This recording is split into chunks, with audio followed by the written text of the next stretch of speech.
Tente à la prod. LESULIS. Ça t'est trop gros. Casse-tête à tous mes enfoirés. La fouinasse. Lionel. Tétex. K.O. Le petit Arnaud. Ludo. Ok. Et tous ceux qui oublient aussi. Ok. Ça fait. Nouvelle apparition crime, vécu de non-stop de ma gosse. Trop fier comme aussi, c'est sûr de mon gosse. Avant et comme aujourd'hui, des bails se concoctent. Rappelle-toi de qui c'est qui braque la serrure de ton coffre. La case dédiée à des ligues, garde la pêcherie. Je crois qu'il faudrait écrire le 2N dans le pêcherel. Bref, j'avance, mais des fois illégalement, littéralement. Et les amis, bien le bonjour les copains, ça y est, il est l'heure du Juste Bistrot, 16h42, 3 minutes d'avance, 13 minutos d'avance. Les amis, quel bonheur de vous retrouver, ça y est, on est de retour plein badin pour une nouvelle semaine de Juste Bistrot les copains, une semaine de régalade, une semaine de bonheur, une semaine de plaisir, que dis-je, une semaine orgasmique. Ah ouais, non, osons les termes. Qu'est-ce que tu veux que je te dise? Ma vie sexuelle est réduite à peau de chagrin, donc autant prendre du plaisir avec un clavier et un Juste Bistrot, finalement, les amis. J'espère que tout le monde va bien, que vous avez passé un bon week-end. Voilà, c'est surtout ça. Dites-moi les copains, dites-moi les amis, si vous avez passé un bon week-end, qu'est-ce que vous avez fait de beau ce week-end, en sachant qu'on est mardi. Eh oui, on est mardi. Donc le week-end, il est déjà loin. Pourquoi j'étais pas là hier? J'explique. J'étais pas là hier parce que je bosse. Eh oui, ça bosse. On a un gros projet sur lequel on est en train de bosser. J'étais en retard. Et voilà. Donc hier, toute la journée enfermée pour avancer. On vous annoncera ça en temps voulu. Eh oui, je connais les gens qui disent « Oui, Rémi, dis-nous des trucs, ça y est, c'est enfin ton OnlyFans. » Non, on a été censuré par la plateforme pour motif de corps dégueulasse. Donc il a fallu trouver autre chose. Donc ça arrivera plus tard. Arrivera plus tard les amis, on vous tiendra au courant. Est-ce que vous allez bien? Est-ce que vous allez bien les amis? Dites-moi un petit peu qui est en vacances là dans le chat. Dites-moi les amis, qui est en vacances, qui ne l'est pas. Dites-moi un petit peu tout. Il y a Vosgos dans le chat qui dit ce week-end c'était Bignou à Donf à la fête du mouton à Ligné. Alors ça je suppose que c'est en Bretagne. On aime la Bretagne, on adore la Bretagne. Ça c'est important. Voilà, bisous à tous les copains. On est en direct sur Twitch, vous le savez, priorité sur Twitch, sur le chat Twitch, et on est en direct également sur Twitter, Facebook et TikTok. En avant sur TikTok, vous tapotez, vous m'envoyez les cœurs, faites péter un petit peu les classements là. On veut Juste Bistrot en top 8 là, que les gens ne comprennent pas, se disent mon Dieu qu'est-ce que c'est que cette histoire. Voilà, Bayard 92 qui nous dit ça turbine dure, Vosgos qui nous dit Ligné c'est en Mayenne. Alors attends, parce que Mayenne, j'ai toujours un problème avec ma géographie là-dessus. La Mayenne, ouais, c'est par là. Ok, d'accord. Ok. Ah ouais. Ah oui, effectivement, on n'est pas loin. Tu vois, je le situais pas du tout. La Mayenne, je le situais dans les dom-toms. Avec le piment de Mayenne. Je suis en forme, je suis impeccable. Merci à Dame75 pour le subprime 5e mois. Et mon Dame75 qui dit congé paternité par ici, plus vraiment de notion du temps. Eh ben ça régale, courage, voilà, pour s'occuper du petit ou de la petite, on sait pas. Ou des petits, tu choisis, voilà. Et Vosgos qui dit et la fameuse mayonnaise, voilà, avec de l'huile, des œufs. Et voilà, on se bat les œufs et on se régale. Voilà un petit peu les amis. Là-dessus, dites-moi un peu là, qui s'est régalé, qui a fait des barbecues. Faites-moi rêver un peu ce week-end. Faites-moi rêver sur vos week-ends, les amis. En sachant qu'aujourd'hui, on a un programme. Il n'est pas rigolo le programme. Oh, yeah. Alors là, j'ai pas fait exprès, mais on va revenir sur l'affaire Cotino et on va aller du côté de la Palestine. Et là, on a eu des nouvelles, notamment ce matin dans le journal Le Temps. Bon, il y a des nouvelles, elles sont pas drôles. Je vais pas vous mentir, elles sont pas du tout drôles.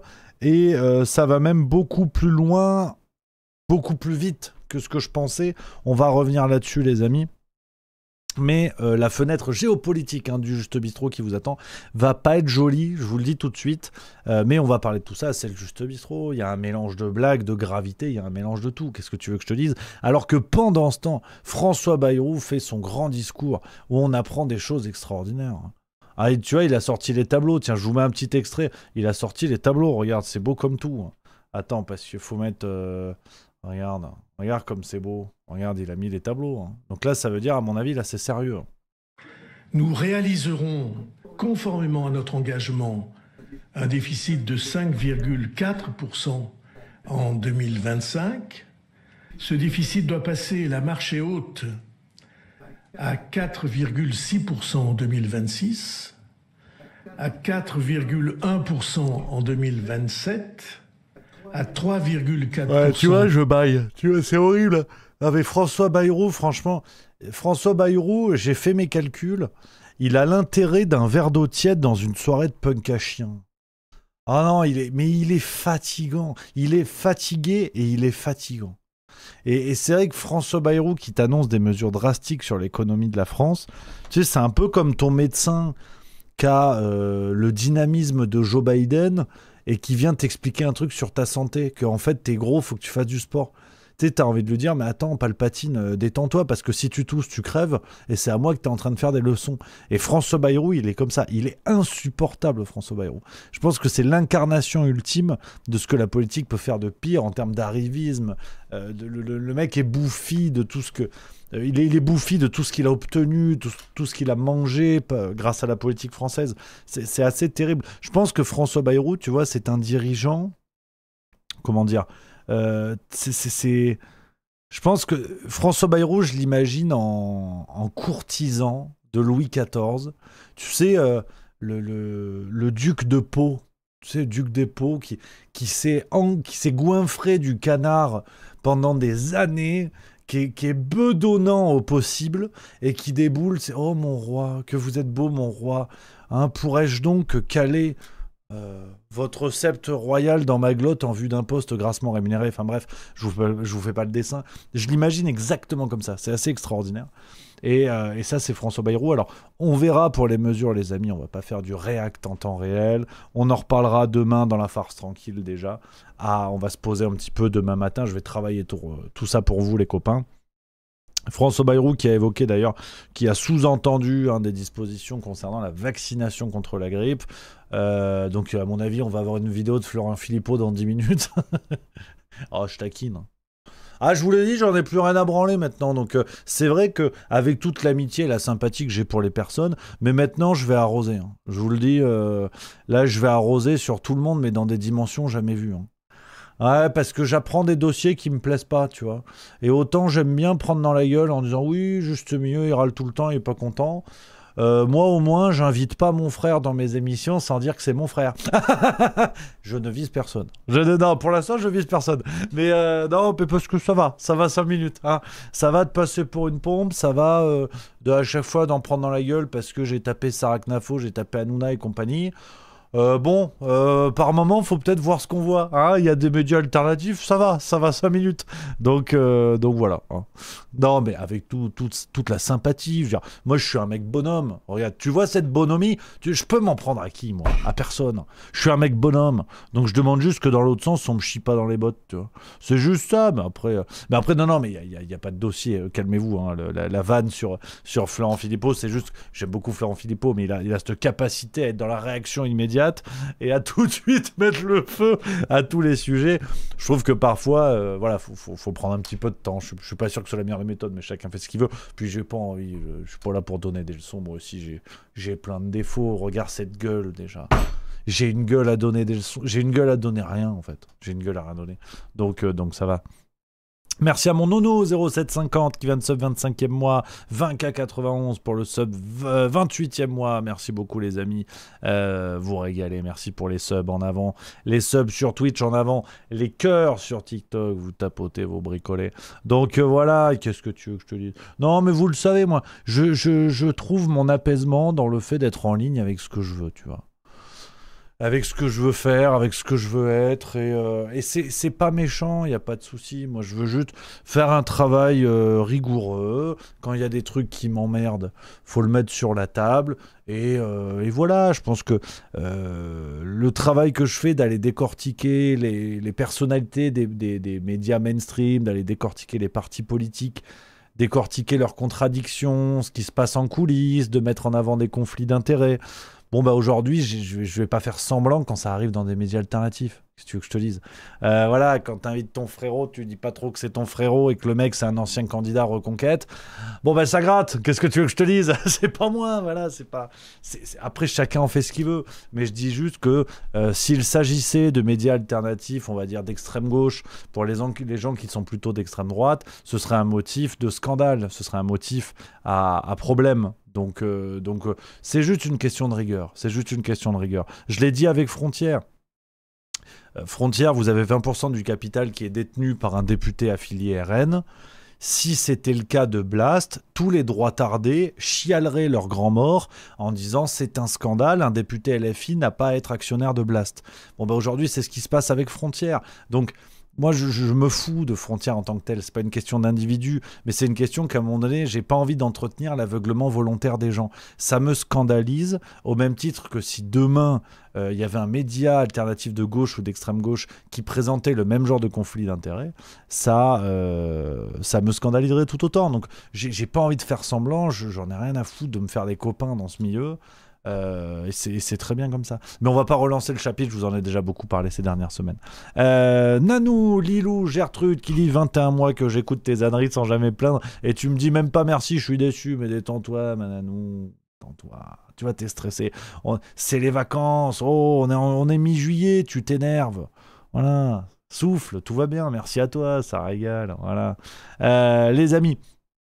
Dans l'introduction sur Twitch, vous l'aurez remarqué les copains, on fait un gros bisou à tous les musiciens de la communauté Juste Milieu qui m'ont partagé leurs morceaux et c'est l'idée de ce nouveau générique du Juste Bistrot, mettre en avant les talents de la communauté Juste Milieu et de les mettre en avant, de donner un petit coup de pouce, avec l'exposition qu'il y a avant le Twitch et sur le replay à J+2. Voilà les amis.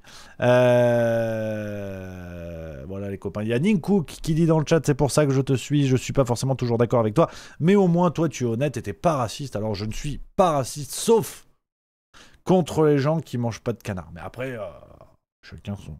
Non, je rigole, en plus, même le canard aujourd'hui, il faut faire gaffe. Donc, même le canard, on est emmerdé. Hein. Donc voilà les copains. En sachant que aujourd'hui annonce, c'est tombé il y a quelques heures pour ceux qui suivent vraiment. Là, on va voir les vrais. C'est Juste Bistrot et à 19h, on se retrouvera chez Idriss Aberkan. À 19h, les amis, ce soir, soyez au rendez-vous. Je compte sur vous. D'autant plus que, et ça, c'est le beau jeu. Ça, c'est le fair play comme je l'aime. Et ça me régale. Avec Idriss Aberkan, on s'est calé pour une deuxième mi-temps au débat que nous avions fait en novembre dernier sur la situation aux États-Unis et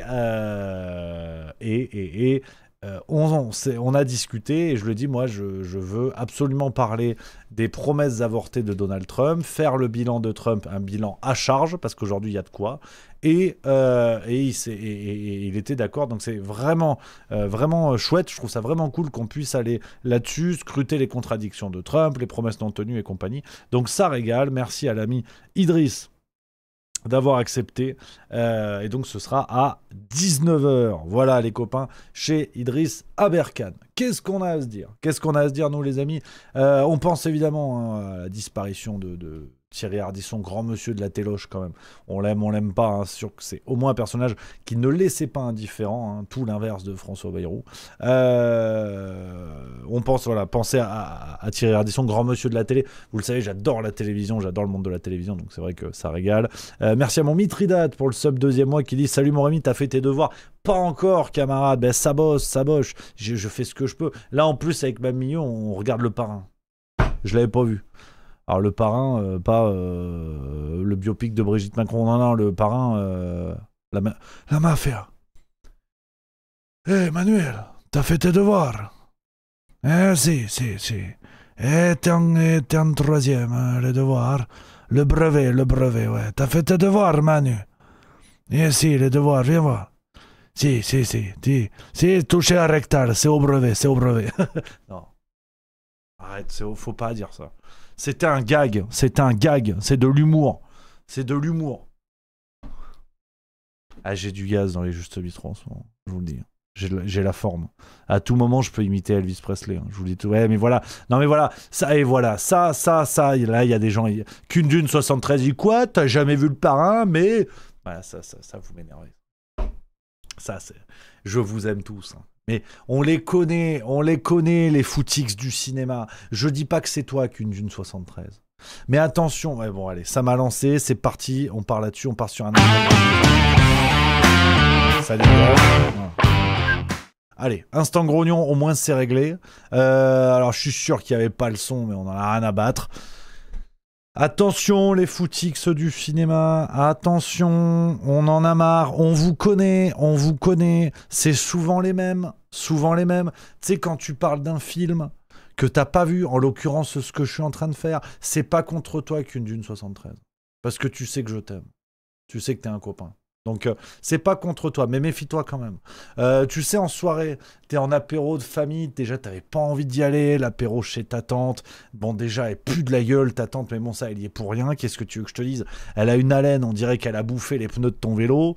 Bon, ça, pourquoi pas. Mais, bon, alors la tante, elle a amené sa meilleure amie, Mireille. Bon, alors Mireille, elle est sympa, elle est un peu fofolle. Dès qu'elle a 2 spritz dans la gueule, c'est Christine Boutin sous ecstasy, donc elle peut vite te casser les pieds, Mireille. Et alors Mimi, son truc à elle, c'est le cinéma. Les toiles, comme elle dit. Elle adore se faire une toile. Donc c'est vrai qu'elle ne rate jamais une occasion de nous emmerder avec son amour pour le 7e art. Et toi, tu déboules, bon, alors t'en as vu des films, tu navigues, t'essaies de te faire une culture, mais non, c'est pas ton truc. T'es plutôt musique, t'es plutôt livre, bande dessinée, manga, j'en sais rien, ou autre, ou rien, tu l'emmerdes, Mireille, on s'en fout en fait. Et là, entre les Ben et Nuts et le Spritz, t'arrives, tu dis ouais... Avec Sylvie à la baraque, là on s'est noté, on a loué la cassette parce que mon histoire elle se passe dans les années 90, d'accord? Donc si tu veux la mettre en 2027, il n'y a pas de loueur de cassette. Il n'y a plus Vidéo Future. Mais c'est pas grave, t'es embarqué dans mon récit. Bon, ouais, avec Sylvie, là, ce week-end, on s'est loué la cassette du parrain parce qu'on l'a pas vu et on nous a dit qu'il fallait le voir. T'as une démarche, t'es honnête. Tu assumes de ne pas l'avoir vu en reconnaissant le sommet cinématographique que c'est. Donc, tu t'attends pas à ce qu'on vienne t'emmerder. Tu t'attends pas à ce que Mireille, la laine de Toucan, elle vienne te casser les couilles. Et qu'est-ce qu'elle fait, Mireille? En quoi? Vous l'avez pas vu, hein? Non, mais on n'a pas vu le parrain ou quoi? Non, mais c'est un sommet, mais comment? Non, mais comment vous avez pu vivre sans le voir? Alors là, il y a 2 options.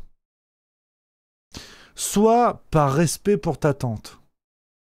Mireille, tu ne la défenestres pas immédiatement. Ça, c'est l'option numéro 1.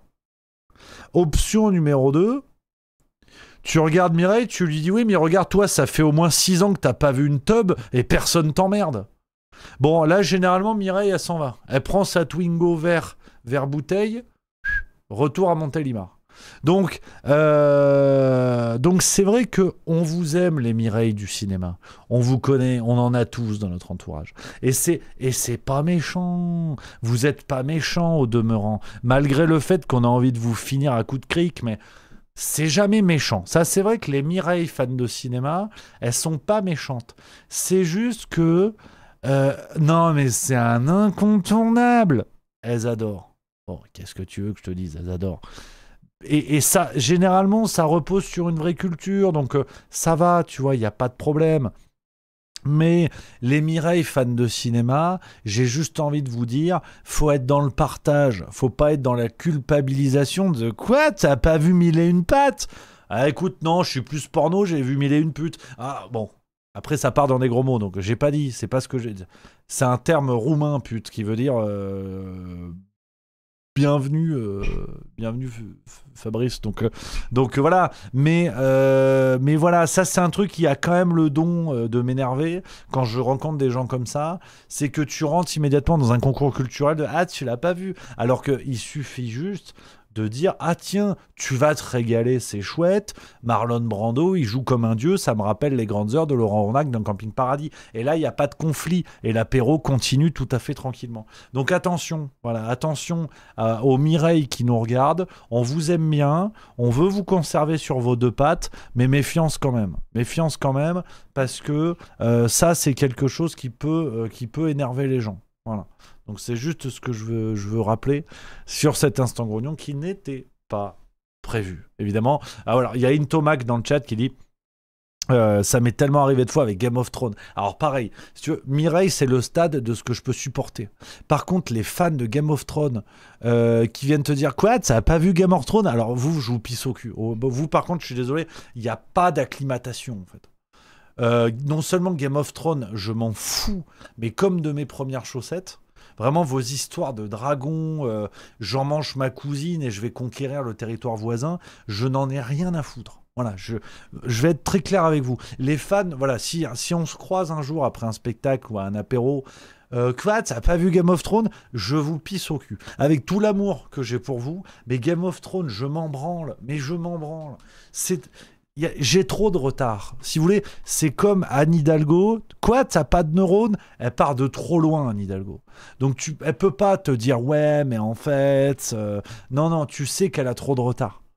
Donc, Game of Thrones, il y a 259 saisons, 7000 épisodes, j'ai l'équivalent de 8 vies à rattraper, je m'en branle. Voilà. Tu sais quoi, laisse-moi dans les Tuches 5 en Grande-Bretagne. Oui, c'est de la merde, mais ça dure 1h30. Tu vois, qu'est-ce que je suis allé faire samedi? Je suis allé voir Superman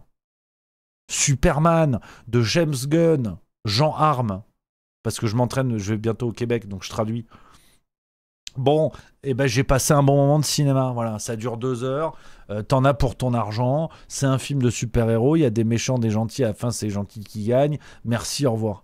Et ça me va. Game of Thrones, j'ai trop de retard. Donc arrêtez de me casser les pieds. Non, mais faut le voir. Non, mais c'est un must-see. Alors, si en plus vous parlez anglais, là, par contre, on peut être sur un projet d'atteinte corporelle, évidemment. Naturellement. D'ailleurs, sans... J'ai pas le mot, mais vous vous débrouillez. Sans admonestation. Non, mais je sais plus, il y a une formule de... Quand tu préviens quelqu'un que tu vas le taper. Tu vois, admonestation, il est bien aussi, le mot. C'est pas celui-là que je cherchais, mais c'est quand même pas mal.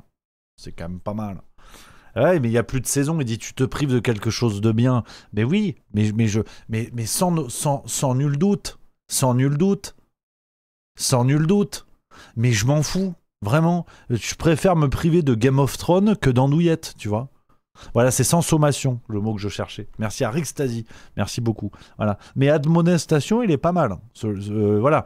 Peut-être certains d'entre vous ont appris un mot. On sait pas. J'en connais plein des mots. Vase, spéculum. Spéculos, attention, ça va pas dans les mêmes lèvres. Donc bref, c'est dégueulasse. Cette vanne, elle est atroce. J'ai honte. Ah, j'ai honte. Je ferme ma chemise et je ferme ma gueule. Non, j'ai honte. C'est... Non. Il y a plus de saison, il dit tu peux associer les deux, Game of Thrones et les andouillettes. Non, je ne le ferai jamais. Parce que non. Non. C'est comme ça. T'es qui pour me dire ça? You go want me to back to my plane? Il y a de l'imitation, c'est une émission variée. Je pense à ceux qui arrivent dans cette émission, j'ai beaucoup de pensées pour eux, beaucoup de sympathie, parce qu'il faut se mouiller la nuque, faut comprendre où on met les pieds, de toute façon. Et c'est vrai que c'est un endroit particulier. Alors, l'actualité, on y va parce que là, on n'a pas le temps. Non, il y a trop de choses. L'actualité, les copains ont fait un petit tour. Et quelques sujets pêle-mêle que je voulais vous proposer avant d'aller sur les deux grosses thématiques aujourd'hui, Moyen-Orient et Affaire Cottineau, un max de fun qui nous attend, je vous le dis tout de suite. J'essaie de vous faire marrer un peu maintenant parce qu'après ça va être coton, je vous le dis tout de suite. On commence d'abord avec Libération du 11 juillet et un article que je voulais vous montrer parce que vous connaissez mon amour pour le Puy du Fou. Et là, Libération s'en prend encore une fois à mon Puy du Fou. Et ça, c'est non. À un moment donné, j'ai envie de dire non. J'ai envie de dire zut. J'ai envie de dire halt. J'ai envie de dire, j'ai pas noté la bonne référence, donc je suis pas sur le bon numéro. Donc j'ai envie de dire aussi que je suis une sacrée pompe à vélo. Alors pourquoi je suis pas sur le bon numéro? Alors ça c'est une excellente question. J'y suis pas parce que je pense que tout simplement c'est pas celui du 11 juillet et ça doit être potentiellement celui du 10. Bah oui, qu'est-ce que tu veux que je te dise? Voilà, c'est celui-là. Dans Libération, du 11 juillet 2025, page 22, nous avons une tribune intitulée « Murmure de la Cité, un nouveau Puy du Fou dans l'Allier ». Alors pour vous donner quelques éléments de contexte, je vous lis ce que nous dit l'article de Libération. Le 11, 12 et 13 juillet, à Moulins dans l'Allier, sur la place d'armes du Centre national du costume de scène, se tiendra un spectacle historique intitulé « Murmure de la Cité ». Son scénario, 2000 ans d'histoire évoquant les scènes d'un passé lointain où d'autres résistants, rois, guerriers et bâtisseurs se sont levés pour construire la France indestructible et éternelle. Donc, c'est un spectacle directement inspiré par ce que fait le Puy du Fou. Et vous savez à quel point j'aime le Puy du Fou. Ne touchez pas à mon Puy du Fou. Don't touch to my Puy of Crazy. Please, sausage. Donc, cette tribune, bon, elle est signée, si vous voulez, par un collectif d'historiens. Florian Besson, William Blanc, Laurence Decoq, sacré programme, Pauline Ducré, Mathilde Larère, Guillaume Lancereau, Fanny Madeline, Guillaume Mazot, Gérard Noiriel, que j'aime beaucoup en plus, qui a fait une histoire du peuple, je crois que c'est une histoire, attends, Gérard Noiriel qui a signé une histoire du populisme ou histoire du peuple que j'ai trouvé formidable. Une histoire populaire de la France, voilà, qui est un bouquin que j'ai trouvé vraiment très chouette, mais qu'importe. Michel Zancarini-Fournel, ainsi que le comité de vigilance face aux usages publics de l'histoire. Alors, ce sont des historiens qui citent cette tribune, donc évidemment loin d'être des crétins, au contraire, ce sont des types qui ont leurs idées, qui ont leur idéologie, et c'est tout à fait leur choix, et c'est tout à fait respectable. Mais à un moment donné, les atteintes sur le Puy du Fou, je vous avoue, je commence à en avoir un peu plein le fiac. J'aime le Puy du Fou, depuis que je suis petit, j'y vais, comme beaucoup de gens en France, hein, comme des millions de personnes aujourd'hui qui sont allées en France et à l'étranger. Et si vous voulez, les attaques contre le Puy du Fou, de dire ouais, c'est une vision de l'histoire, c'est un machin, c'est un bidule, oui, et alors ? Oui, et alors, petite bande-annonce, parce que peut-être que certains ne connaissent pas le Puy du Fou hein, aujourd'hui dans l'émission. Merci à mon Hervéro qui vient de sub, 23e mois, merci mon camarade, j'espère que tu vas bien. Je vous mets la bande-annonce du Puy du Fou pour vous présenter ce que c'est, la magnificence de ce projet à l'histoire assez extraordinaire, qui a pour but de retracer l'histoire de France en partant de la Vendée, du point de vue de la Vendée, de l'ancrage vendéen, avec évidemment le génocide vendéen en ligne de mire, qui est directement évoqué dans plusieurs spectacles du Puy du Fou. C'est quelque chose de grandiose, qui est un rêve d'enfant. Hein, je veux dire, au Puy du Fou, ils ont voulu faire un spectacle gallo-romain, ils ont construit une arène. C'est assez extraordinaire. Je vous montre la bande-annonce du parc pour vous faire une idée, ceux qui connaîtraient pas. Cet étrange château enveloppé par la nuit, né de choix très anciens devenus des raisons mortes, mais qui a su garder au creux de ses murailles le souvenir jaloux du passé. Abandonnez-vous donc à la complainte de ces ruines douloureuses, qui nous redisent à peine ce que fut cette demeure, et qui pourtant portent la trace des artisans qui l'ont élevée et des soldats qui l'ont assailli. Et puis, laissez-vous bercer par l'étang qui somnole et fredonne sa chanson d'eau. Écoutez le silence des chemins creux qui se recueillent pour vous faire confidence de ce qu'ils ont entendu. Et toutes ces pierres mutilées par le temps sortiront de leur nuit, reprendront vie pour un instant. L'histoire de la France vous remontera au cœur.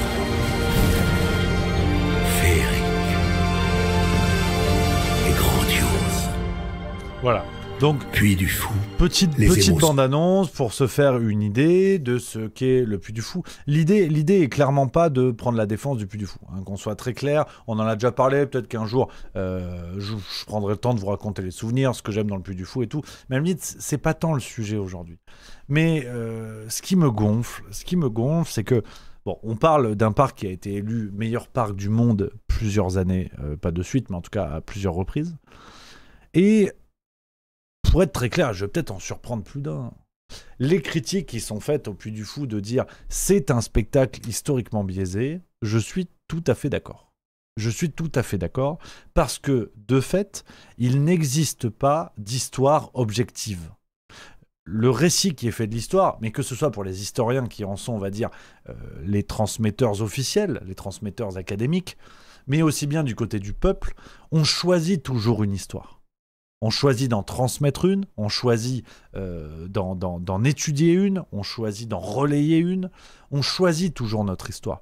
Ce qui va dans le sens de certaines phrases comme « l'histoire est écrite par les gagnants », ce genre de phrases. Même en tant que peuple français, on sait tous que notre histoire va de Jeanne d'Arc à la colonisation, en passant par Napoléon et Vercingétorix, ce qu'il y a de positif, ce qu'il y a de négatif, ce qu'il y a de bien, ce qu'il y a de mal, et qu'il est plus facile de sélectionner les jolis visages de notre histoire pour les transmettre à nos enfants que de tout prendre dans l'ensemble. Donc, je trouve que la posture, si on caricature le débat, d'une certaine gauche qui voudrait se contenter, enfin qui voudrait surtout mettre en avant les mauvais visages dans une démarche de culpabilité éternelle, je trouve que c'est une mauvaise chose, tout comme c'est une mauvaise chose pour une certaine droite de ne se contenter que de transmettre ce qui fait les beaux visages de notre histoire. C'est un ensemble de choses, un équilibre à trouver dans la transmission, dans le récit, dans l'étude et l'analyse. Et les deux postures extrêmes, entre guillemets, me semblent néfastes, ou en tout cas complexes.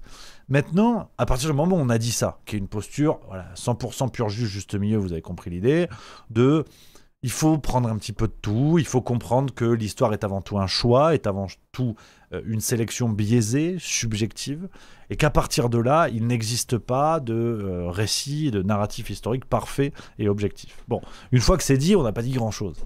Et sur les critiques qui sont faites concernant le Puy du Fou, moi, ce qui m'emmerde, c'est quand cette certaine gauche, je caricature en prenant volontiers cette case, quand cette certaine gauche va se contenter de critiquer sans faire. Toute la définition, enfin toute la différence entre l'être et le faire, où aujourd'hui vous avez des intellectuels de gauche pour la plupart, qui se contentent d'être dans l'être. L'être au sens, le verbe être, au sens adopter une posture. Nous, gens de gauche, critiquons le Puy du Fou. Ok, mais au niveau du faire, vous faites quoi? Parce que critiquer, ça mange pas de pain. Je veux dire, critiquer, d'ailleurs, je suis bien placé pour le faire, je fais ça 1h30 de mes journées dans le Juste Bistrot. Donc ça mange pas de pain. Mais si je faisais que ça, honnêtement, je pourrais pas me regarder dans une glace. Parce qu'à un moment donné, il faut essayer de faire quelque chose. Et donc, tous ces gens de gauche, d'une certaine gauche, qui critiquent le Puy du Fou, ok, pas de problème. Mais vous faites quoi face à ça? Qu'est-ce qui vous empêche, face à une France que vous semblez maîtriser et représenter, qu'est-ce qui vous empêche de créer une concurrence directe au Puy du Fou et de proposer l'histoire comme apparemment plein de gens la voudraient, à travers des spectacles ou d'autres formats que vous avez bien identifiés, de toute une France qui vaudrait ça, ce qui fait que vous êtes certain que ça marche. Si apparemment, universellement, le Puy du Fou est critiquable et qu'une immense frange de la population française est dirigée contre le Puy du Fou, vous avez l'assurance qu'un projet concurrent puisse fonctionner. Ben allez-y en fait. Faites mieux, ce qui est d'ailleurs le bouquin de Mélenchon pour la campagne de présidentielle, pour l'anecdote. Faites mieux, allez-y, tu vois. Et c'est ça qui me gonfle en vérité. Ce qui me gonfle dans ce débat du Puy du Fou, comme je vous ai dit, je l'entends le débat. Et j'ai l'impression d'être François Hollande, comme je dis. Je l'entends le débat. C'est très mal imité, c'est nul. Je l'entends. Non, je sais pas l'imiter. Je l'entends le débat, doucement. Voilà, là vous l'avez. Le seul truc, c'est de dire, ok, pas de problème, vous avez peut-être raison dans vos critiques, mais proposez une alternative. C'est trop facile à un moment donné d'être dans la posture de celui qui critique sans jamais oser proposer l'alternative. Et ça me gonfle. Donc c'est à la fois un coup de gueule, à la fois ça me permet de faire un petit bisou au Puy du Fou, et c'est surtout de remettre un peu les choses en place, et que à un moment donné, les gens qui se contentent d'être dans une posture de critique, Bah, à partir du moment où vous ne faites rien, pour moi, vous n'êtes plus crédible. Vous n'êtes pas entendable. Et les critiques du Puy du Fou, ça fait presque depuis que le Puy du Fou existe, pardon, qu'on les entend. Et ils font bubule. Donc c'est un truc qui me gonfle. Et je voulais juste parler de ça. Dites-moi ce que vous en pensez, les amis, dans le chat. NL Chato. Dites-moi un petit peu. On a le petit Go qui dit l'histoire de la République vue par la gauche. Le passage sur la commune va être truculent. Ça, je suis bien d'accord. Vosgos, Rémi, je ne pense pas qu'il y ait de la concurrence car chaque troupe de reconstitution historique ont leur période et spécialité propre. Phil, entre autres, t'as vu comment ça fonctionne le financement du bousin, le travail bénévole de la plupart des figurants et artistes. Sauf erreur, on en a déjà parlé, Phil, entre autres, parce que j'avais diffusé, mais bon, ça doit faire peut-être 1 an et demi maintenant, on avait diffusé, je crois que c'était Envoyé Spécial qui avait fait une enquête sur le Puy du Fou, et il me semble qu'on avait déjà eu une passe d'armes avec toi, ou peut-être quelqu'un d'autre, qui m'expliquait que justement, le Puy du Fou, c'était un scandale, parce que il fonctionnait avec des bénévoles. Alors, Phil, entre autres, je présume assez facilement de ton ancrage politique à gauche. C'est quand même marrant que vous meniez tous ces combats pour respecter le consentement des gens et d'aller hurler contre le Puy du Fou parce qu'il y a des bénévoles. Sauf rappel, ils n'ont pas eu le couteau sous la gorge. Donc les bénévoles consentants, il est où le problème en fait? Il est où le problème? C'est ça qui m'enquiquine, c'est que franchement, le Puy du Fou, on a l'impression, pour les gauchistes, je parle pas de toi, Phil, entre autres, hein, évidemment. On a l'impression, pour les gauchistes qui structurellement détestent le Puy du Fou, t'as l'impression que il faut absolument trouver du négatif, sinon il brûle. C'est un peu comme les vampires et l'ail, tu vois. T'as l'impression que le gauchiste, si tu lui dis, en fait, le Puy du Fou, est-ce que tu veux pas juste reconnaître que le projet est stylé et que ça marche? T'as l'impression que s'il dit ça, il explose au contact de l'idée. J'ai vraiment cette impression-là, en fait. À un moment donné, ok, vous n'aimez pas, c'est une chose, mais c'est un projet qui fait rayonner la France, quoi. C'est un projet qui est quand même assez extraordinaire, que nous envie le monde entier ou presque. C'est un projet qui s'exporte, c'est un projet qui réussit. C'est quand même dingue d'aller à chaque fois chercher des poux, en plus des poux qui sont pas cohérents, je suis désolé, qui sont pas crédibles, d'aller chercher des espèces d'arguments bidons. Vous pouvez reconnaître que le truc marche bien et que c'est stylé, vous n'allez pas en mourir, c'est pas grave. Et faites mieux, comme Mélenchon a invité à le faire, faites mieux, et ce sera très bien. Donc je suis toujours un peu circonspect, là-dessus. Vosgos qui dit dans le chat, il n'y a pas qu'au Puy du Fou qu'il y a des bénévoles, car beaucoup de troupes de reconstitution historique fonctionnent en association de loi 1901 et d'autres sont intermittents du spectacle rémunéré. Je suis bien d'accord. Dans ton milieu qui dit est-ce qu'on peut y aller avec des enfants en bas âge ou ça va pas les intéresser? Si. Alors, clairement, il y a des spectacles avec des effets spéciaux, du son et tout, donc pour un enfant en bas âge peut-être pas, mais le spectacle avec les oiseaux, le bal des oiseaux fantômes, c'est sublime. Il y a aussi le spectacle sur l'eau, sur le lac le soir, alors pas la Cinécénie, celui qui est dans le parc. Je sais plus comment il s'appelle. C'est un spectacle sublime avec la musique classique. C'est extraordinaire. Non, franchement, moi, vous me lancez pas là-dessus. J'ai plein de trucs à vous dire après. La première fois que j'y suis allé au Puy du Fou, je crois que j'avais 10 ans. J'en garde des souvenirs extraordinaires. Franchement, extraordinaires. Parce que c'est surtout ça, en fait, qui m'embête à un moment donné. Si on revient sur un truc un peu terre à terre, ce qui me saoule avec ces débats à la con, c'est que en plus, d'un côté, quand on fait des débats en disant ouais, le Puy du Fou, version biaisée de l'histoire de France, vous allez devenir des néo-nazis en allant au Puy du Fou, tu vois. Je caricature à peine. Bon, on prend les adultes pour des abrutis. C'est-à-dire qu'on estime que les gens sont pas assez intelligents pour comprendre que quand tu vas voir un spectacle dans lequel il y a Jeanne d'Arc, une fois que le spectacle est terminé, tu n'es pas Jeanne d'Arc. D'ailleurs, quand tu regardes la cérémonie des Jeux Olympiques, la cérémonie d'ouverture des Jeux Olympiques de Paris 2024, quand tu éteins ta télé et que tu as fini la cérémonie, tu ne deviens pas Conchita Wurst. Tu vois, il n'y a pas une sorte de performativité de l'idéologie. Tu sais, moi, quand je regarde Drag Queen Race, je sors de ça, j'ai pas envie d'emmancher mon voisin, tu vois. Bon, quand tu vas au Puy du Fou, t'as bien compris que quand tu regardes le spectacle gallo-romain, tu sors de ça, t'es pas Spartacus. C'est con à dire, c'est con. Mais on peut aussi respecter l'intelligence des gens qui vont au Puy du Fou sans leur dire qu'ils sont tellement cons qu'ils sont perméables à l'idéologie et qu'ils vont pas réussir à faire la part des choses et que sur le parking, tu vas avoir 1500 visiteurs qui vont sortir en disant « En garde, Marot, que je te traversasse de mon épée !» Non, non. En fait, le mec, il prend sa Mégane et il rentre à Châteauroux, si tu veux, parce que les gens font la séparation. Et donc déjà, c'est une insulte à l'intelligence des gens, adultes. Et ce qui m'emmerde sur les critiques du Puy du Fou, où on essaie de tout faire pour dégoûter les gens, ce qui m'emmerde, c'est qu'en plus, on enlève une part de rêve aux enfants. Je suis désolé, mais le Puy du Fou, moi, j'ai ces souvenirs-là. J'ai eu la chance d'y aller quand j'étais petit. Mes parents m'ont emmené là-bas, c'était super. Et ben, je me suis régalé, putain, j'étais gosse. Déjà, j'arrivais à faire la part des choses. Et que même gosse, tu sors de là, t'as bien compris que t'étais pas Godefroy de Montmirail, tu vois.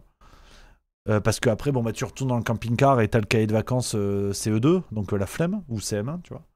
Donc déjà, même quand t'es gosse, tu fais la part des choses, et c'est une part de rêve. C'est une part de rêve. Tout comme quand tu vas à Disneyland. Bon, bah pourtant, Disneyland, on pourrait les entendre, la gauche, sur l'exploitation capitalistique de la culture. Bon, voilà, il n'y a personne. Donc aujourd'hui, si tu prends les logiciels de gauche, il est plus aisé et plus facile de critiquer le Puy du Fou que Disneyland Paris.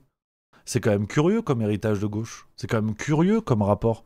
Vaut mieux critiquer un parc qui parle de l'histoire de France plutôt qu'un parc qui est l'apanage du capitalisme divertissant. C'est quand même dingue, tu vois. Enfin, je veux dire, après, chacun pense ce qu'il veut, mais c'est quand même assez lamentable, en vérité. Donc, au bout d'un moment, moi, ça me rend dingue. Allez au Puy du Fou si ça vous amuse. S'il y a des pisserois qui n'aiment pas ça parce que l'histoire de France et tout machin, il n'y a pas de problème, c'est votre souci. Mais quand il y avait le spectacle Wild Wild West à Disneyland Paris, le spectacle, comment on dit, le repas spectacle, là, c'était dans la zone... C'était pas dans le parc, mais ceux qui sont déjà allés à Disney voient ce que je veux dire. C'était à côté du Planet Hollywood, dans la zone, je sais plus comment ça s'appelle, là, Disney Village. Voilà, Disney Village. Quand t'avais le spectacle de Wild Wild West, Dieudonné a fait un sketch extraordinaire là-dessus, je suis obligé de le citer. Il a fait un spectacle là-dessus sur l'exploitation de la mémoire américaine, où il y avait une mise en scène rigolote du génocide des Amérindiens. Bizarrement, la gauche, on les entendait pas faire des tribunes pour venir chialer dans Libération. Donc bref, bon, vous m'avez lancé, tu vois, j'avais dit non, je l'ai fait quand même. Mais j'ai aucune volonté. C'est comme devant la nourriture. Hein. Je me lève le matin, ce soir, je fais gaffe. Allez, laisse tomber, quand c'est carbo le soir, on n'en parle plus. Bon, bref. On reparlera du Puy du Fou en détail, les copains. Mais en tout cas, allez-y. Voilà, ceux qui se posent des questions pour de simples raisons idéologiques, allez-y, vous êtes intelligents, faites-vous plaisir. Vous aimez, vous aimez pas, et c'est tout. C'est pas d'être d'extrême droite que d'aller au Puy du Fou. Je le redis, tu peux regarder Dracunray sur France 2 et t'en manges pas ton voisin pour autant. Donc à un moment donné, respectons l'intelligence des gens. Les copains, sans transition, et là, sujet chaud. Sujet chaud, mais je voulais absolument vous en parler parce que j'ai vu ça ce matin et ça m'a évidemment scandalisé et j'ai peur que on ne comprenne pas la gravité de ce qui est en train de se jouer au Moyen-Orient. On a quitté le terrain du combat politique, on a quitté le terrain du débat idéologique et je crois sincèrement que désormais nous sommes dans un refus de voir le réel, instrumentalisé par des causes idéologiques qui nous dépassent. Ce que je vais vous dire maintenant, ce que je vais vous montrer, l'article que je vais vous présenter, n'a pas vocation à défendre tel ou tel camp, n'a pas vocation à défendre les Israéliens ou les Palestiniens. Il n'a pas vocation à corriger les peines, à corriger les mémoires, à corriger les horreurs. C'est juste qu'à un moment donné, en tant qu'être humain, hein, tout bonnement, on peut accepter de mettre de côté les motifs de division et de comprendre que cette situation n'est pas normale. Je respecte les points de vue de tout le monde, je respecte les partis pris de tout le monde, je respecte les souffrances de tout le monde, mais nous avons factuellement devant les yeux quelque chose que nous regretterons dans quelques années.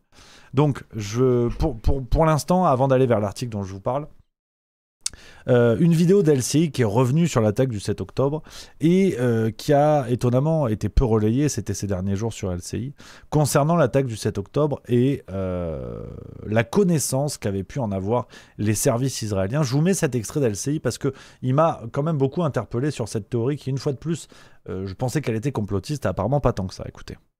Coutume, je vais commencer avec un récit biblique. Ce que vous avez sous les yeux, c'est la chute du mur de Jéricho. Récit biblique selon lequel les Hébreux, en conquérant ce territoire, avec leurs trompettes, ont fait tomber le mur. Pourquoi je veux mentionner cette histoire? Parce que c'est le nom du rapport, en fait. C'est le nom du rapport en question. Mur de Jéricho, ça veut dire que dès 2022, les Israéliens ont constitué un dossier pour dire les Hamas va tenter de passer le mur, le fameux mur de Gaza, et ça fait 40 pages. Le New York Times a pu consulter ce document en longueur, et ce qui frappe les journalistes du New York Times, ils le disent dans une phrase, c'est à quel point le Hamas a suivi.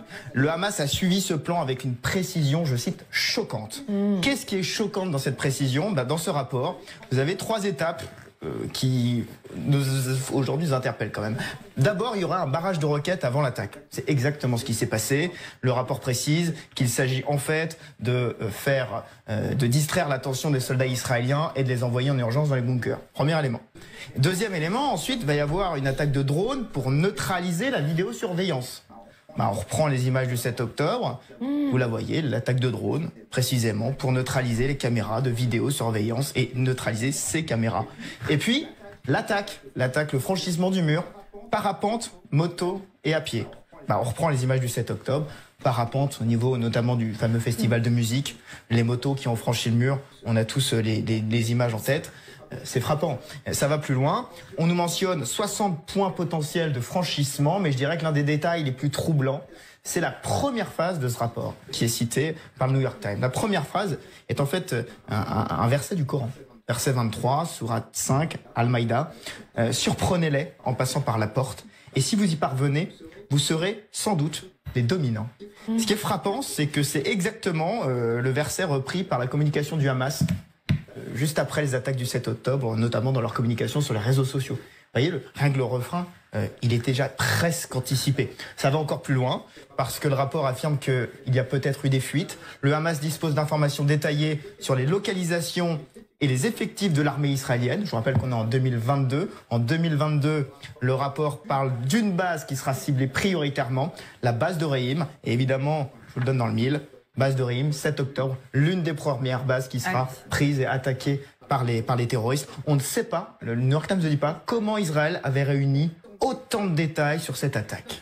Non, mais ce qui est incroyable, c'est déjà de voir que le plan s'est passé comme prévu, mais qu'en plus, il y a eu des alertes pour dire que ce plan allait peut-être devenir réalité. Oui, alors le récit qui est assez fou, c'est le récit de juillet 2023, donc c'était 3 mois avant l'attaque. Une analyste expérimentée de l'unité 8200, qui est en charge de surveiller ce qui se passe dans la bande de Gaza. Elle envoie un mail à l'ensemble des officiers au mois de juillet, le 6 juillet précisément, entraînement intensif qui correspond entièrement au document du mur de Jéricho. Attendez, ça va encore plus loin parce qu'il y a des détails quand elle dit que ça correspond entièrement au mur de Jéricho. L'entraînement incluait donc un exercice de tir contre l'aviation israélienne, la prise d'un kibbutz et d'une base militaire en tuant les cadets. Pendant cet exercice, les terroristes du Hamas ont utilisé la phrase du Coran apparaissant dans le document du mur de Jéricho, la fameuse phrase que je viens de vous mentionner il y a quelques instants. C'est assez frappant et pourtant la hiérarchie répond. C'est un colonel d'une division en charge de la zone de Gaza. Scénario totalement imaginaire. Attendons patiemment. Ça ne s'arrête pas là parce que l'analyste persiste dans son raisonnement et dit je réfute totalement le côté imaginaire, c'est un plan conçu pour lancer une guerre, pas un simple raid sur un village. Elle ne sera pas entendue. Alors, l'unité 8200, quand on voit sur les photos qui en sont diffusées, c'est une unité où il y a beaucoup de femmes, notamment, qui surveillent les images. Alors, est-ce qu'il s'agit de machisme? Les médias israéliens, notamment la 12e chaîne, affirment qu'il y a un collègue qui l'a appuyé dans l'échange de mails, et même avec l'appui d'un collègue, personne n'a entendu. C'est quand même assez frappant ça aussi. C'est un détail peut-être, mais enfin si le machisme a joué dans la cécité des responsables israéliens. Alors est-ce qu'on sait justement qui a pris connaissance de ce rapport, Benjamin? L'armée ou plus que ça, niveau politique? Alors, ce qui peut dire avec certitude le New York Times et ses journalistes, le document a largement circulé au sein de l'armée israélienne et des responsables du renseignement. Évidemment. Est-il allé jusqu'au bureau du ministère de la Défense? Est-il donc allé aussi jusqu'au bureau de Benjamin Netanyahou? Le New York Times ne répond pas à cette question. Par contre, ce que dit le New York Times, c'est que les gouvernants et probablement le clan Netanyahou sont au courant, probablement depuis des années, de ce mode opératoire que je viens de vous décrire. Pourquoi? Parce que le New York Times révèle une note signée par Avigdor Lieberman en 2016, donc c'est à 7 ans. Avigdor Lieberman, ministre de la Défense 2007-2018 sous Benjamin Netanyahou. Que dit cette note? Dès 2016, c'était donc en 2020, on est en 2023, 7 ans. Le Hamas compte déplacer le conflit sur le sol israélien avec des prises d'otages et des occupations de communautés. Donc on pense évidemment au kibbutz. Et en fait, dès 2016, on avait des bouts du mode opératoire qui commençaient à s'assembler. Le Hamas investit dans des armes sophistiquées, des brouilleurs de GPS et des drones. Le Hamas a augmenté sa force de combat pour atteindre 27 000 hommes. Donc on avait le mode opératoire qui était dessiné depuis des années, que la classe politique, de toute évidence, puisque c'est signé par le ministre de la Défense, avait en tête. Est-ce qu'ils avaient en tête tout au long de cette période de... Les amis, sur cette séquence que je voulais absolument vous montrer, parce que bon, je vous fais pas un dessin, vous avez compris la mécanique. On retrouve exactement celle qui fut celle du Covid-19, c'est-à-dire d'abord c'est un complot, ensuite c'est une suspicion, enfin c'est une information. Et sur cette attaque du Hamas qui était anticipée par les services secrets israéliens et par l'état-major israélien, c'est LCI qui le dit. Je veux dire, LCI, depuis le 7 octobre 2023, on explique que c'est l'une des chaînes les plus en lien avec les enjeux d'Israël, l'une des chaînes les plus pro-Ukraine. LCI en vient à vous dire ça. Donc, il n'y a pas besoin de faire de grands raisonnements. Si vous voulez, je ne vais pas hurler, dire « Mon Dieu, qu'est-ce que ça veut dire, machin bidule ?» Juste de montrer que, une fois de plus, comme certaines choses, pas toutes, ne soyons pas bêtes non plus à dire que tous les complots sont des vérités qui s'ignorent. Il y a aussi des complots qui sont des conneries, il faut rester prudent. Mais que là, en l'occurrence, alors que dire ça en 2023 et même en 2024, c'était prendre le risque de se faire tomber dessus. Bon ben voilà, LCI en vient et vous présente ça comme une évidence sur la base d'une enquête du New York Times. Donc on peut difficilement plus officiel. Donc, pourquoi je vous montre cette séquence-là ? L'information d'ailleurs est connue depuis longtemps. On en avait même parlé dans Juste Bistro il y a quelques temps sur le fait que Israël ait pu être au courant de ce plan et que Israël aurait pu anticiper là-dessus. On ne va pas revenir là-dessus. Mais si je vous parle de ça, c'est que il y a une information qui est sortie il y a peu, qui a été relayée dans la presse suisse ce matin et qui nous met en garde d'une nouvelle théorie du complot, à mon avis, qu'il sera interdite de relayer aujourd'hui sous peine de shadowban, de machin de bidule. Vous doutez bien que j'en ai rien à foutre. Et que, à mon avis, dans 1 mois, dans 2 mois, ce sera une évidence. Et que la communauté internationale viendra chialer là-dessus. Parce que là, on est en train de franchir les frontières du pire. On pensait qu'on était pas mal en Palestine. Là, on est en train de les franchir véritablement et officiellement. Je remets de la prudence là-dessus, les amis. Une volonté de prendre des pincettes et d'être le plus clair possible, parce que je reçois pas mal de messages de gens qui m'expliquent que ce que je fais en vous exposant ces faits-là, en m'appuyant sur ce que dit la presse mainstream, et encore pas tous les médias mainstream, loin de là, il y a pas mal de gens qui viennent me dire « Oui, mais en fait, t'es anti-sioniste ». J'ai eu des accusations d'antisémitisme, d'ailleurs, même par mail parfois, où on m'explique que faire ce travail-là, c'est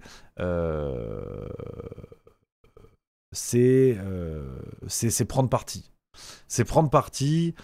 Bon, évidemment non. Vu les faits qui vont être exposés, je pense que on n'est pas... on est simplement sur une volonté de faire de l'actualité, de traiter l'actu pour ce qu'elle est. Et on sait tous qu'on va regretter ça. On sait tous que tôt ou tard, on se retournera en disant « Mon Dieu, c'est un scandale ». Alors, petite parenthèse, non mais je ferai une parenthèse après parce que je vois des trucs dans le chat qui me saoulent. Il y a Home Chanical qui dit ou d'une suicide aiguë, je sais pas quoi. Je reviendrai là-dessus sur les trucs de suicide parce que c'est en train de me gonfler fort. J'y reviens juste après. D'abord, je vous montre ce que je voulais vous montrer, les amis. Donc, cet article du Temps. Donc le Temps, je le redis, qui est l'équivalent du Monde dans la presse suisse, attendez que je sélectionne le bon écran. Je vais vous montrer ça. Pam, pam, pam. Voilà, c'est ça. Publié aujourd'hui, donc en date du 15 juillet 2025. Cet article intitulé « Concentrer les Gazaouis sur des ruines ». Point d'interrogation. Et le chapeau, l'ancien Premier ministre israélien Ehud Olmert compare le projet de rassembler les habitants de l'enclave palestinienne à Rafah à un camp de concentration. L'armée israélienne estime qu'il lui faudrait 1 an pour achever les installations. Donc le chapeau est très important. Vous avez l'ancien Premier ministre israélien qui lui-même utilise l'expression camp de concentration. Donc je me range derrière Ehud Olmert. Ça n'est pas moi qui le dis. C'est l'ancien Premier ministre israélien. Pourquoi parle-t-il de ça ? Je vais vous lire ce que nous dit l'article, c'est ici. Je vous lis tout le passage, que vous ayez toute l'info, et je vous renvoie vers Le Temps du 15 juillet 2025 pour avoir tous les détails sur cette actualité. Le chef de la défense, Israël Katz, un proche du Premier ministre Benjamin Netanyahou, qui occupait auparavant le poste de ministre des Affaires étrangères, a explicité ses vues devant les médias israéliens. Il s'agirait bien de concentrer dans un premier temps quelques 600 000 Palestiniens avant d'y acheminer l'ensemble des 2 millions de Gazaouis. Une fois à l'intérieur, ils ne seraient plus autorisés à en sortir, si ce n'est pour être conduits à l'étranger. Israël Katz présentait de fait ce projet comme transitoire, puisque le plan d'émigration va arriver. Donc, l'article donne ensuite d'autres détails sur ce qui est prévu. Aujourd'hui, il y a un projet, je reprends les mots d'un ancien Premier ministre israélien, il y a un projet de camp de concentration en Palestine, doublé d'un projet d'émigration et de déplacement forcé de population, ce qui est un crime contre l'humanité, avec le soutien américain. Ce qui rejoint la déclaration de Donald Trump qui avait parlé d'une Riviera du Moyen-Orient. Donc, si je vous dis tout ça, c'est pas une question de parti pris pro-Israël ou pro-je ne sais quoi. C'est que je pense que la notion de concentration telle qu'évoquée par Ehud Olmert a cette capacité à choquer chacun d'entre nous. Et ce qui pour l'instant n'est relayé que par certains rares médias, j'ai pas vu l'info en France dans les médias mainstream à ma connaissance. Je prends l'exemple de la Suisse, peut-être que ça viendra dans les jours qui viennent. Pour l'instant, il y a un silence timide là-dessus. Faudra pas faire les étonner quand ce sera officiel. Quand on verra des images camps de concentration en Palestine, faudra pas faire les étonner. Faudra pas venir chialer en disant « Ouais, mais en fait, qu'est-ce que tout ça a à voir avec les otages, avec le Hamas ?» On voit bien qu'il y a un autre projet aujourd'hui. Il y a un autre projet territorial et il y a un autre projet de déplacement forcé de population, avec l'appui de Donald Trump et des États-Unis. J'insiste beaucoup là-dessus. Et j'y reviendrai d'ailleurs chez Idriss Aberkan ce soir, parce que les bandeurs de Trump, on les voit plus, curieusement. Il n'y a plus de nouvelles, tu sais. Tous ceux qui te tombaient dessus dès que tu prenais un peu de prudence à l'élection de Donald Trump, dès que tu te foutais de la gueule de Sarah Knafo et Bardella, qui ont accouru aux États-Unis pour faire des photos de cagoles en dépensant plusieurs milliers de dollars pour être invités à des repas, tiens, trop drôle, il n'y a plus de nouvelles. Donc, faudra pas s'étonner quand l'information que je vous donne là va être diffusée à plus grande échelle. Et il faudra pas faire semblant. Faudra pas faire semblant de dire « Ah tiens, on l'a pas vu venir ». La déclaration de Trump sur la Riviera du Moyen-Orient, c'était en mars 2025, sauf erreur. Déjà là, on parlait de déplacement forcé de population. Je vais retrouver la date exacte de cette déclaration pour pas vous dire de bêtises. Tac. C'était en février, c'était fin février 2025. Donc à partir de là, ça ne fait que valider. Je vois des gens dans le chat effectivement qui disent c'est pas nouveau, et effectivement le plan qui est prévu pour le déplacement de la population palestinienne ne date pas de fin février 2025, ça remonte encore à avant. Mais je pense qu'à un moment donné, il faut accepter de voir ce qu'on voit, et c'est une question d'humanité. C'est pas une question de pro-Palestine ou pro-Israël. On est au-delà de ça aujourd'hui. On est au-delà de ça, vraiment.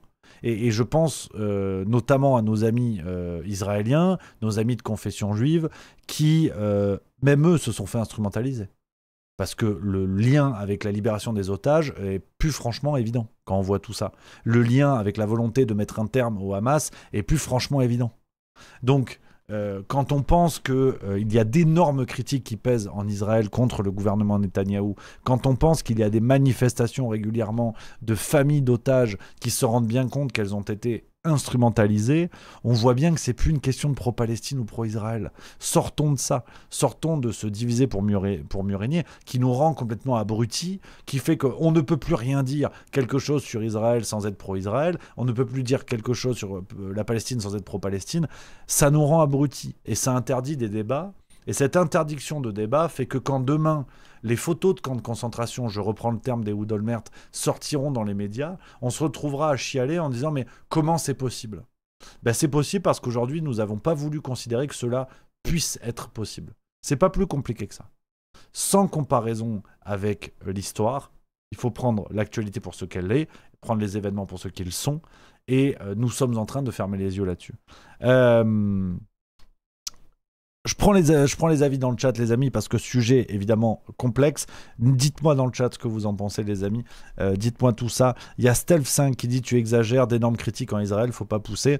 Bah, écoute, il y a quand même des procès contre Netanyahou pour corruption. Il y a d'énormes critiques, notamment dans la presse, notamment je pense à Haaretz, qui est un quotidien de centre-gauche, qui pousse des articles très rudes contre Netanyahou. Donc oui, je pèse mes mots, à moins que tu aies des arguments plus solides que faut pas pousser, qui est peut-être un poil léger. Donc n'hésite pas, Stealth5, s'il y a d'autres éléments. Dites-moi un petit peu, les amis. Hervéro qui dit tous les dirigeants sont complices quasiment. Kundun 73, tu as raison, la pensée est descendue au niveau de la boue. Il y a une magnifique émission de 3 heures sur Thinkerview. Là, on est dans la pensée complexe. Steph C, qui répond à quelqu'un. Sarah Crochet, comble du cynisme, les camps, non. Alors, c'est toute la complexité, c'est que je reprends le terme qui a été choisi par Ehud Olmert, et bien que cela soit très compliqué, je préférerais ne pas faire de comparaison historique. Parce que c'est quand on entre dans la comparaison historique qu'on met de l'huile sur le feu, évidemment. Et donc, je pense que pour le coup, il est préférable de se contenter du terme tel qu'il a été repris par Ehud Olmert, sans pour autant aller chercher de comparatifs historiques. Parce qu'on n'est pas dans la concurrence victimaire, on n'est pas dans la concurrence mémorielle, et que chaque période se suffit elle-même, me semble-t-il. Mais c'est que mon avis, hein, une fois de plus. Le petit Go, donc faut-il revenir à l'époque où les Occidentaux étaient les gendarmes du monde? On a trop de problèmes internes pour aller se taper à l'autre bout du monde. Elchez, ils ont anticipé, ils ont mis les bleus du côté des attaques et envoyé le gros de leurs troupes à l'opposé. Matsumaki, c'est horrible ce qui se passe à Gaza, se taire c'est être complice. Hyde Kane, de toute façon Rémi, on te croit plus, tu as défendu le Puy du Fou, t'es probablement un pré-nazi du Moyen-Âge ou un truc du genre. On attend qu'ils nous inventent un nouveau mot, les gauchistes, on attend le brainstorming. Kundun 73, la comparaison historique, c'est surtout jouer le jeu de Netanyahou et des sionistes extrémistes. C'est pour ça, je pense qu'il faut être très prudent sur les comparaisons historiques, parce qu'on a bien vu que c'est ce qui permettait de repousser les arguments en défense de la Palestine. Donc soyons prudents et ne donnons pas, à mon avis, le bâton pour se faire battre. Mustang 06700, mais il n'avait pas un mandat d'arrêt international, bien sûr que si. Mais sauf erreur, est-ce que les poursuites n'ont pas été abandonnées, justement? Attends. Je me demande si les poursuites n'ont pas été abandonnées contre Netanyahou. Concernant les mandats d'arrêt, justement. Non, je dis peut-être des bêtises. Hein. Non, je dis peut-être des bêtises. Non, je dis des bêtises. J'ai rêvé. Ne prenez pas ce que je viens de dire. Ouais, non, c'est bon, c'est ça. Alors, on a eu ça. En revanche, oui, ça vient peut-être de ça, de cet article-là. Attendez, je vous montre l'écran.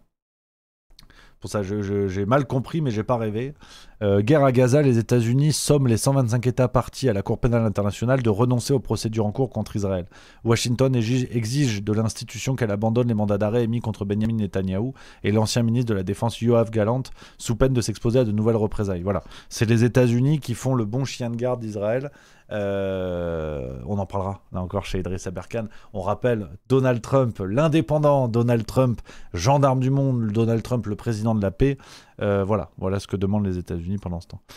Bon, bref. Donc voilà les amis, ce que je pouvais vous dire là-dessus. On en reparlera, mais je tenais absolument à essayer de jouer très modestement ce rôle, pas de lanceur d'alerte, parce que c'est pas moi qui ai lancé l'info, mais de relais et d'insister sur le fait que ça n'est pas une question de position, ça n'est pas une question d'idéologie. Je pense qu'aujourd'hui c'est avant tout une question d'idéologie. Qu'est-ce que je raconte? Non, ça n'est pas une question d'idéologie, pardon, je refais mes lacets.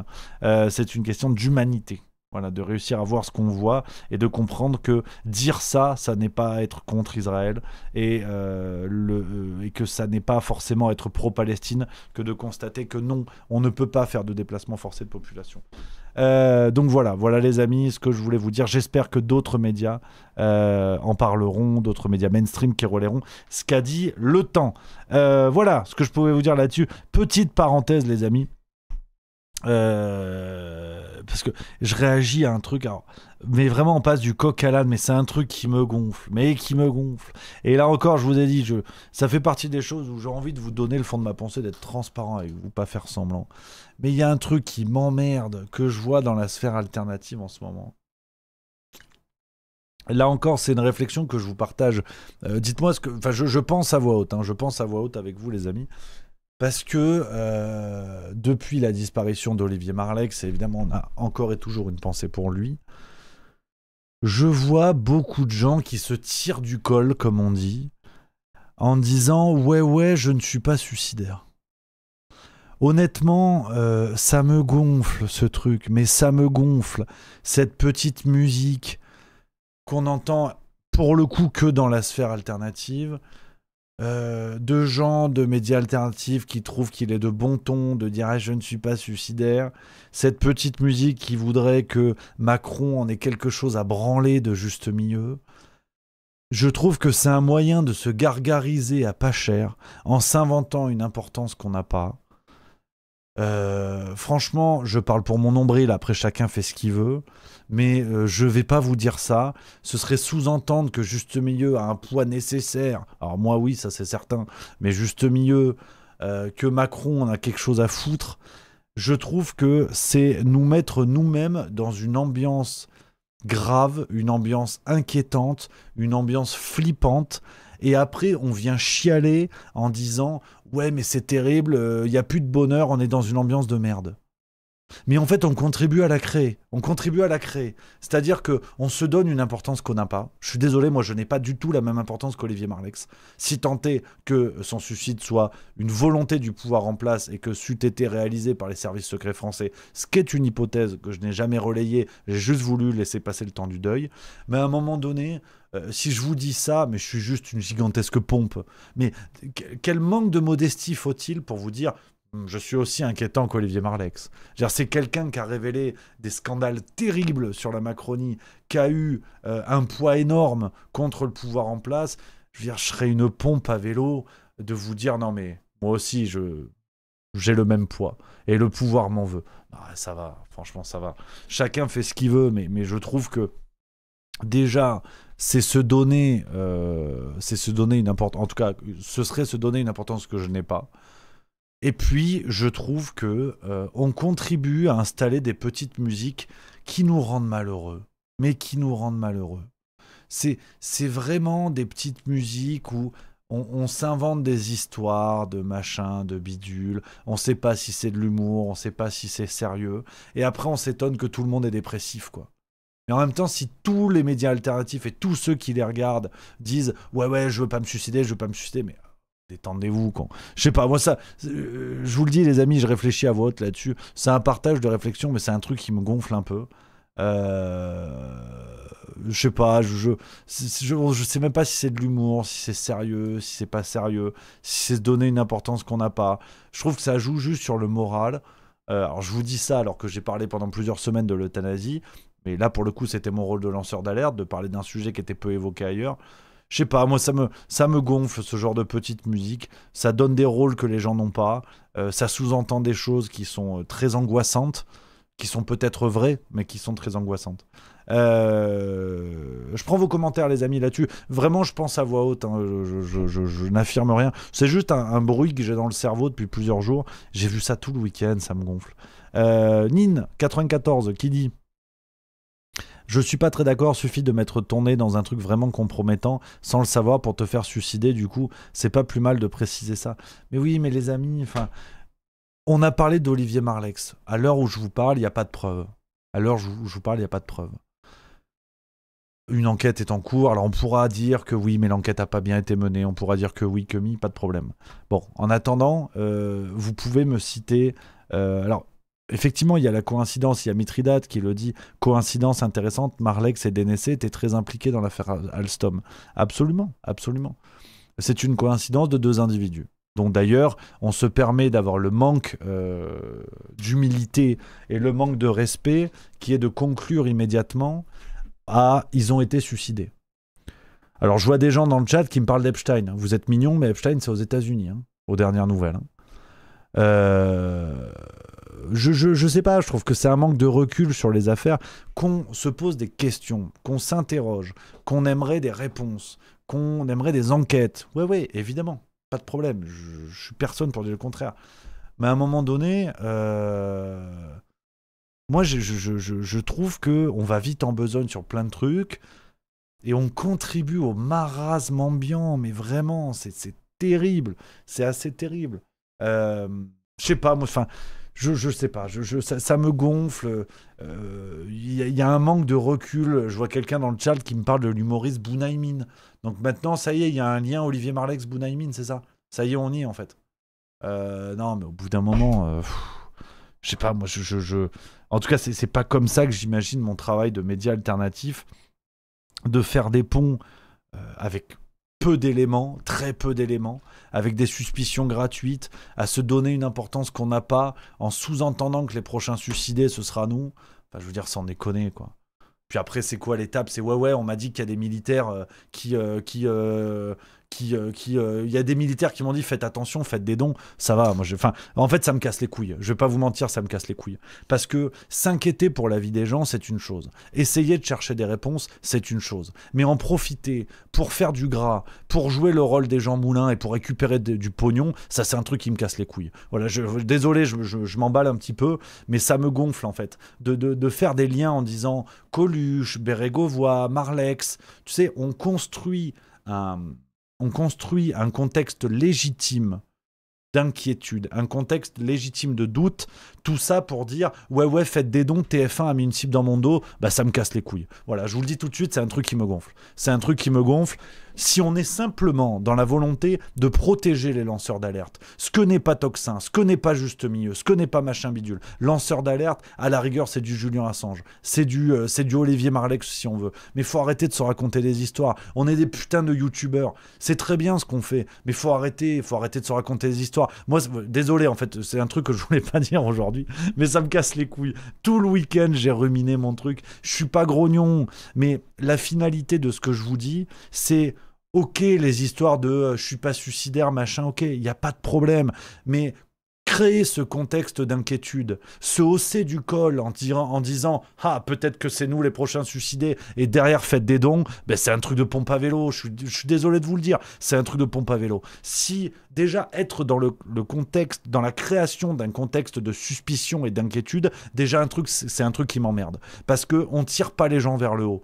Oui, ça existe. Qu'on vous le dise ou pas, ça existe. Oui, il y aura toujours des gens qui vont se faire suicider, que ce soit en France ou ailleurs. Mais je veux dire, tout le monde le sait, vous n'êtes pas bête. Donc on n'a pas besoin tous les jours de dire « Ah ouais, on n'est pas suicidaire, pas suicidaire ». On contribue à vous transformer en loc. On contribue à vous maintenir dans un état comme ça de gravité sur des choses que vous savez déjà. Et je suis désolé, qu'est-ce que Macron en a quelque chose à branler des médias alternatifs français? Dire arrêtons les conneries. Il y a déjà une séparation entre des gens comme Natacha Ray qui ne sont pas des médias alternatifs en tant que tels et pour le coup qui a fait du boulot. Et là, il y a une mise en danger. Toxin, Omerta, Juste Milieu, Frontières, on n'est pas des lanceurs d'alerte. On ne risque pas notre vie. Faut arrêter de prendre les gens pour des cons.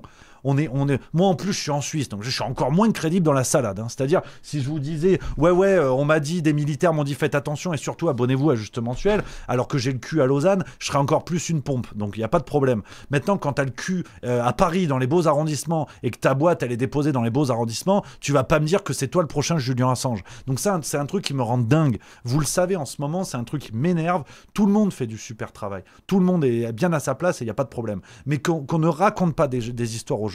Qu'on ne raconte pas des histoires aux gens en instrumentalisant les quelques rares Français qui ont décidé d'aller vers nous, d'aller vers un discours alternatif. Et là encore, on va vous enculer. Non. Ça, voilà, désolé, en fait, ça me met hors de moi. Je suis désolé, ça me met hors de moi. Et je le redis, parce que bon, évidemment que je pense à eux, c'est pas contre Toxin en tant que média, qui fait un super boulot. C'est pas contre Clémence Oudiakova en tant qu'individu, qui est très sympathique et très compétente. Mais à un moment donné, faut pas prendre les gens pour des cons. Et je dis ça en acceptant mes limites, en acceptant ce qu'on peut me reprocher. Par exemple, les méthodes de vente chez Juste Milieu ont fait du copywriting, donc du marketing jugé agressif par beaucoup, et je peux le comprendre. C'est moi qui les écris ces mails, donc je sais exactement ce que je fais. Je sais que ça peut être critiquable, et je l'entends. Pour le coup, je ne viens pas dire aux gens « Ouais, on m'a dit que des gens voulaient me buter, abonnez-vous à mes revues ». Faut pas déconner. Faut pas déconner. Et je trouve que ça, ce sont des frontières qui, à un moment donné, ça va trop loin. Ça va trop loin. Je ne mets pas en doute la parole de Clémence Oudiakova. Peut-être que c'est vrai. Mais je vois pas le rapport avec faire des dons. Je suis désolé. Voilà, excusez-moi. C'est un truc qui me bande. C'est un truc qui me bande, comme on dit dans le Sud. Faut arrêter les conneries. Ça ne remet en doute ni la qualité des gens, ni la qualité du travail qui est fait. Mais franchement, le lien entre des militaires m'ont dit que j'étais menacé et faites des dons, faut arrêter les conneries. Faut arrêter les conneries. Faites des dons à Toxin, je le dis, bravo, aidez-les, faites des dons, c'est super, mais il n'y a pas besoin d'enculer les gens comme ça, avec des discours bidons. Moi, quand je fais du copywriting, du marketing agressif, oui, c'est agressif, oui, c'est jugé déplaisant, et j'en conviens, mais je sais exactement ce que je dis, et je sais exactement ce que je fais et pourquoi je le fais. Et je fais du marketing agressif pour vendre des revues dont je connais la qualité. Et d'ailleurs, l'une des deux, je suis éditeur, donc voilà. Et l'autre, c'est Marie qui fait un super boulot et on travaille ensemble. Donc voilà, je pense qu'à un moment donné, j'insiste lourdement là-dessus parce que il n'y a pas de drama, il n'y a pas de machin. Je le dis moi-même chez Juste Milieu, faites des dons à Toxin. Aidez-les. C'est important qu'il y ait plein de médias alternatifs, qu'il y ait leur façon de faire, leur ligne, leur machin. Donc je le dis, faites des dons à Toxin, ils sont super. Mais je dis juste qu'à un moment donné, il n'y a pas besoin de raconter des salades pas possibles, d'aller inventer une connerie. Ouais, t'invites un journaliste de TF1 dans ton studio en redoutant qu'il torde tes propos. Résultat, il tord tes propos, et derrière, TF1 nous a mis une cible dans le dos. Non, il faut arrêter. Franchement, faut arrêter. Ça, c'est un truc qui me rend dingue. Donc, je suis désolé. Ça fait partie de ce que je vous dis. J'ai envie d'être dans cette ligne juste milieu. C'est pas pour le plaisir de mettre des tirs aux autres, aux copains, qui plus est, mais je dis juste que si des médias mainstream faisaient ça, on serait beaucoup plus nombreux à critiquer la méthode. Donc, je suis désolé. C'est pas parce que on est dans le même camp, des médias alternatifs, qu'on ne doit pas être rigoureux les uns les autres. Et d'ailleurs, je compte sur Toxin, je compte sur tous ceux que j'ai nommés pour m'en mettre plein la gueule le jour où ils estiment que j'exagère. Moi, j'estime que Toxin, ils exagèrent. C'est mon droit, ce qui ne m'empêche pas de les apprécier, ce qui ne m'empêche pas de vous inviter à les aider et à faire des dons, mais pour autant, je trouve qu'ils exagèrent. Et le jour où, c'est pareil dans l'autre sens, qu'on se le dise, évidemment, c'est pas moi le donneur de leçons, c'est pas moi le chevalet blanc du bordel, mais c'est juste que ça m'emmerde. Voilà, je le dis. Et je suis pas tendu, mais c'est juste que on galère à ramener les gens dans le monde alternatif. On rame comme pas possible à construire un travail sérieux, solide, pour que les gens petit à petit viennent vers nous et comprennent qu'on n'est pas des guignols, qu'on est des gens sérieux, qu'on construit quelque chose de sérieux. Et quand tu ramènes des gens, tu leur dis rien, des militaires qui m'ont dit faites des dons, tu dis ah putain, c'est là où ça me saoule. Mais bon bref, on se détend les amis. Et puis je le redis, c'est pas grave et c'est pas une critique du boulot et des individus. Je dis juste que c'est un truc qui m'emmerde en tant que spectateur et j'ai pas envie de le garder pour moi. Si ça avait été un média mainstream, je l'aurais dit beaucoup plus tôt. Donc voilà, c'est dit, c'est pas grave, et je fais un bisou à tout le monde, et je le redis, faites des dons à Toxin, faites des dons à Je suis pas content TV, faites des dons au Monde Moderne, à Putsch, faites des dons à la Terre entière, c'est super, mais par contre, essayons de pas prendre les gens pour des cons, et ce sera déjà pas mal. Et je le redis une dernière fois, je ne mets pas en doute la parole de Clémence Oudiakova, c'est sûrement très vrai, mais juste que je vois pas le rapport avec faites des dons. Voilà. À la limite, faites des dons pour louer les services d'un garde du corps, à la rigueur, mais c'est pas ce qui est dit dans la vidéo. Bref. Bon. Ça c'est dit. Mais en plus, je suis pas énervé, mais c'est juste que c'est un truc qui me gonfle même en tant que spectateur, donc je partage mon coup de gueule. Les copains, Los Copinos, on est déjà ensemble depuis 1 heure, c'est complètement foufou. J'avais prévu de vous parler de l'affaire Cotino. On va garder ça pour demain, les amis, on va garder ça pour demain parce que là j'ai encore un peu de boulot et à 19h, je vous le redis, je serai chez Idrissa Berkane. Je vous invite à être au rendez-vous les amis. Donc faut que je fasse une petite pause, faut que j'arrête le Juste Bistrot maintenant. On va se retrouver demain, farce tranquille. Et Juste Bistrot à 16h45. Et demain, en plus, c'est apéro avec les zinzins de Lausanne. On a organisé ça via notre Telegram. Donc, c'est que du bonheur, les amis. J'ai hâte d'être demain. Ce sera à 18h30. Si vous n'êtes pas dans le Telegram, que vous êtes à Lausanne et que vous voulez venir, écrivez-moi par mail à Rémi, juste-milieu.fr. Les copains, ça va être complètement fou, j'ai hâte de partager ce moment. Et je le redis, pour ceux qui ne l'auraient pas vu passer, en avance sur le cahier de vacances juste milieu, les amis. Je vous mets ça dans le chat, le cahier de vacances juste milieu. On a fait du quiz, on a fait des petites blagues, ça va vous plaire. À imprimer, à compléter, c'est que du bonheur. Voilà, y a Patef qui dit dans le chat, et ça me fait plaisir parce que c'est l'idée de la démarche, hein, c'est pas juste pour faire la grande gueule et distribuer sur les copains, mais Patef qui dit j'aime bien quand tu parles avec passion, on voit que t'es un vrai. C'est surtout ça, en fait, c'est surtout voilà, d'être dans la passion, d'être dans le plaisir et d'être sincère. J'ai envie d'être sincère avec vous. Vous savez très bien que ce genre de pratique, si les médias mainstream le faisaient, j'aurais gueulé. Donc ne pas gueuler, c'est mettre en doute ma propre crédibilité et j'ai pas envie de le faire. Donc voilà les amis, ce que je pouvais vous dire. On se retrouve demain plein badin et ce soir à 19h évidemment chez Idriss Aberkane. Je vous embrasse. À tout à l'heure les amis. Vive la rigolade et vive la France. Allez, à demain. Je suis dans mon délire, Nachaf Tarassa, cap de la NASA. C'est la connexion de Nel Rickson des crimes. Allez, levez vos déions, mais si fort et criez. Car c'est réciproque et oui, ça nous fait zizir, si. Lui aussi, l'épisode est cuit. C'est la connexion de Nel Rickson des crimes. Allez, levez vos déions, mais si fort et criez. Car c'est réciproque et oui, ça nous fait zizir, si. Lui aussi l'épisode est cuit. Sur la mixtape de haine, certains ont blétrant et claqué des fesses, obligé, on a mis des trompes. Étrange, j'ai des restes chez Errant, je m'interroge.